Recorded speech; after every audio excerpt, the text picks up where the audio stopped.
Pas de traces. Quand nous pratiquons Zazen, notre esprit est calme et simple. Mais d'habitude, notre esprit est très affairé et compliqué, et nous avons du mal à nous concentrer sur ce que nous faisons.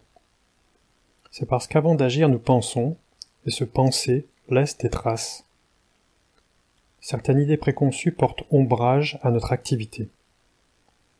La pensée non seulement laisse des traces ou porte ombrage, mais elle nous donne aussi toute une quantité de notions sur d'autres activités, d'autres choses. Ces traces et ces notions rendent notre esprit très compliqué. Lorsque nous agissons avec un esprit clair et simple, nous n'avons ni notion ni ombrage, et notre activité est forte et directe. Mais lorsque nous agissons avec un esprit compliqué, posé en relation avec d'autres choses, d'autres personnes ou la société, notre activité devient très complexe. La plupart des gens nourrissent une double ou triple idée pour une seule activité. Un proverbe dit « faire d'une pierre deux coups ». C'est ce que les gens essayent habituellement de faire. Parce qu'ils veulent en une fois marquer trop de coups, ils trouvent difficile de se concentrer sur une activité unique, et ils peuvent finir par ne rien marquer du tout. Cette sorte de pensée porte toujours ombrage à leur activité. L'ombrage n'est pas vraiment la pensée elle-même. Bien sûr, il est souvent nécessaire de se préparer avant d'agir. Mais la pensée juste ne laisse aucune ombre. La pensée qui laisse des traces vient de votre esprit relatif, confus. L'esprit relatif est l'esprit qui se pose en relation avec autre chose, et par là se limite. C'est l'esprit petit qui crée des idées d'acquisition et laisse ses traces. Si votre pensée laisse une trace sur votre activité, vous serez attaché à la trace. Vous direz par exemple « Voilà ce que j'ai fait ». Mais en réalité, ce n'est pas ainsi. Vous pouvez dire en évoquant des souvenirs « J'ai fait ceci et cela d'une certaine manière », mais en réalité, ce n'est jamais exactement ce qui s'est passé. Quand vous pensez ainsi, vous limitez la véritable expérience de ce que vous avez fait. Si vous vous attachez à l'idée de ce que vous avez fait, vous êtes engagé dans des idées égoïstes. Nous pensons souvent que ce que nous avons fait est bien, mais en fait, cela peut ne pas l'être. En vieillissant, nous sommes souvent très fiers de ce que nous avons fait. Ceux qui écoutent quelqu'un raconter avec fierté ce qu'il a fait ressentent une impression bizarre, sachant que ce souvenir est partial. On sait que ce qu'il dit n'est pas exactement ce qu'il a fait.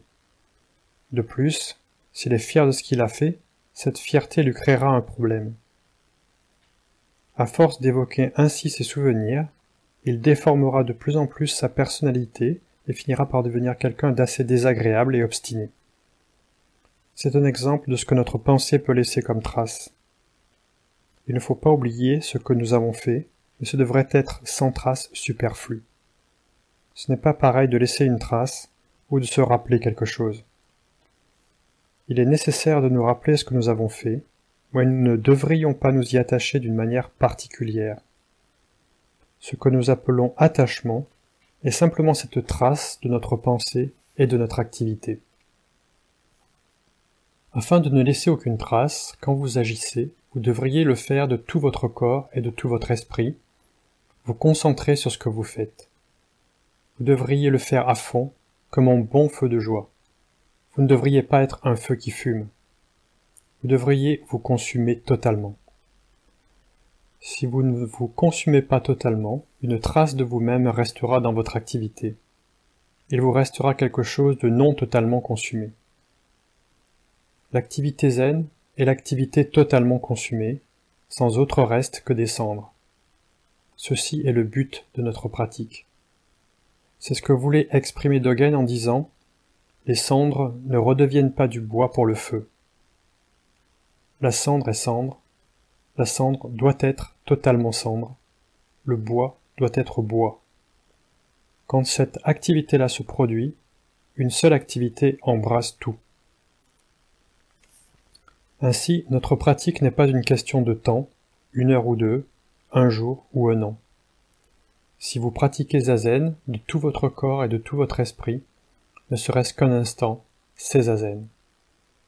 Vous devriez donc d'instant en instant vous consacrer à votre pratique.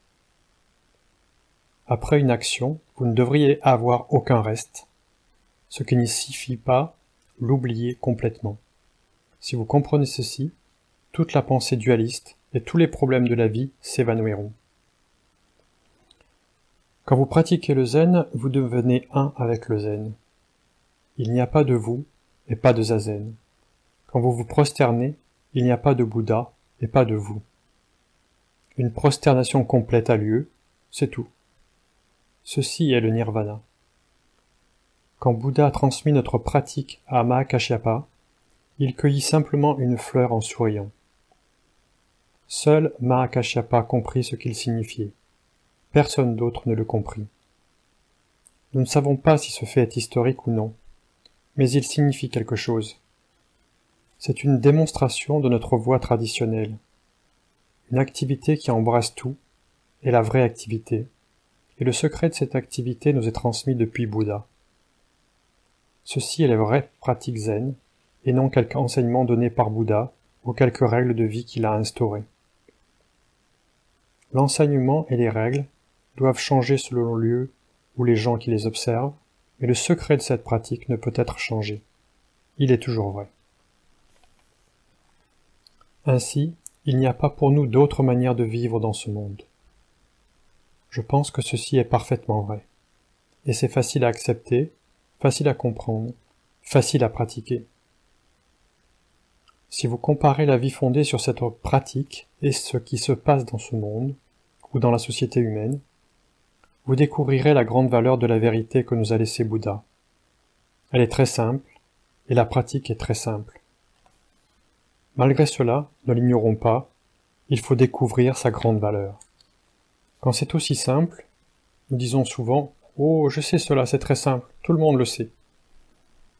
Mais si nous n'en trouvons pas toute la valeur, cela ne signifie rien. C'est comme si l'on ne savait pas. Plus vous comprenez la culture, plus vous comprendrez la vérité et la nécessité de cet enseignement. Au lieu de vous borner à critiquer votre culture, mieux vaut consacrer votre corps et votre esprit à cette simple voie. Société et culture croîtront alors de vous. Peut-être est-ce très bien pour ceux qui sont trop attachés à leur culture d'être critiques.